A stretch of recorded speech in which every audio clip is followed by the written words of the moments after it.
Recently, both the federal Tories and NDP have announced how they plan to help small businesses in this country. Larry Anderson and Neil Thornton are business coaches with Trigger Strategies, which consults businesses both big and small, and they join us now to give us our thoughts on the two plans. Good morning, guys. Morning. Welcome back. Morning. So, is there one plan, Conservative or NDP, that you guys like better? Well, to be honest with you, it's encouraging to see both of them talking about creating an environment for small businesses to be able to create more jobs. But ultimately, the government doesn't create jobs. It's the small businesses that do that. So by creating lower taxes, by giving more access to funds when they need it, it's creating a better environment. But at the end of the day, it's still really about the small business owner taking advantage of these things and not waiting for other things to happen. What else do we need to do to make, as you said, the environment better for small business owners? I think with some of the new media that's out there, it's important that businesses understand that they need to take advantage of those medias. They need to stand out in their marketplace. So it's a very me too. There's a lot of competitors going on. So the companies that we see and the clients that we work with that create a distinctive offering, a distinctive edge, they're the ones that tend to create more of the buzz. And that's really what it's all about today, especially with the new medias that are out there. The NDP say they'd want to reduce tax. That's one of the things we often hear, from 11% for small business to 9%. Does that, I mean, it can make a huge difference financially, but is it a make or break kind of situation? Well, it depends on the size of your business, and it depends on the industry you're in. We have clients that are in the manufacturing world where obviously there's numerous taxes that they're affected with, but they also have incredible costs they have to outlay for equipment and employees. And we'd rather see, instead of the tax breaks, we'd rather see incentives for training staff. That's really what we'd like to see the dollars as far as our clients go. A lot of companies invest in the equipment, or they invest in the facade of the building or the infrastructure of the building, but then they don't put enough money into their people to ensure that they're really getting that competitive advantage in the marketplace. Well, what about the Conservatives' plan in terms of allowing small business owners to borrow more money? Is that a good plan, and could they use that money towards training staff?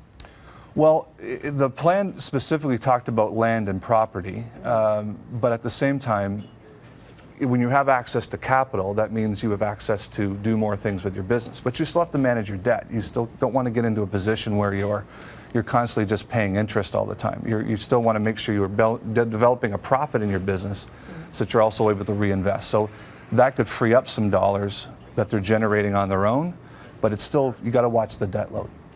How many small businesses make it? Well, we printed off some stats from Stat Canada to make sure we weren't wrong. They're fairly alarming. So as you can imagine, the first year, obviously 75% of most businesses still survive, but the numbers after 5 years, they're down as low as 35%. Yeah.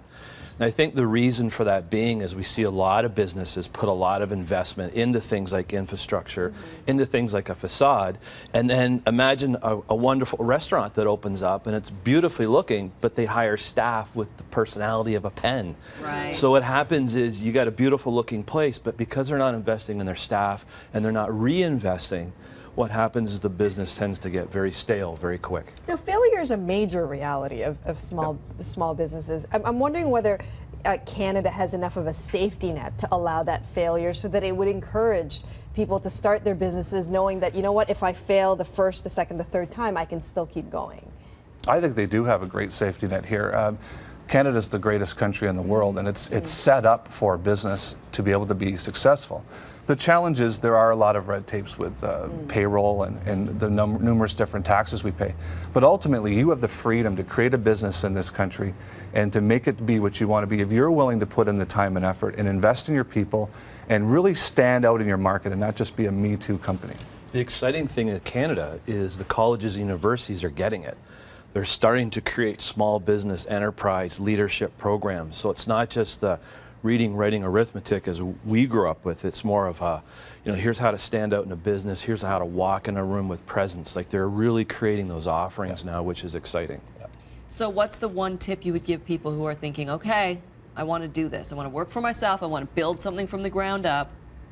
What's the thing that you would say to them? Follow the fundamentals and create a very clear plan. The best businesses we work with, they follow the fundamentals and they have a structure set up that they follow it every single day. Don't keep reinventing your business. What's the reality check? How long does it take for a small business to start to break even?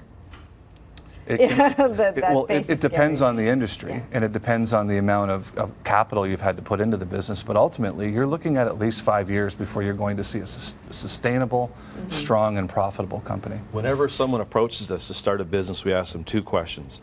What do you know about sales? Because sales traditionally can be a bad thing. I don't want to get into sales. You have to have a business development acumen. You have to be an entrepreneur at heart.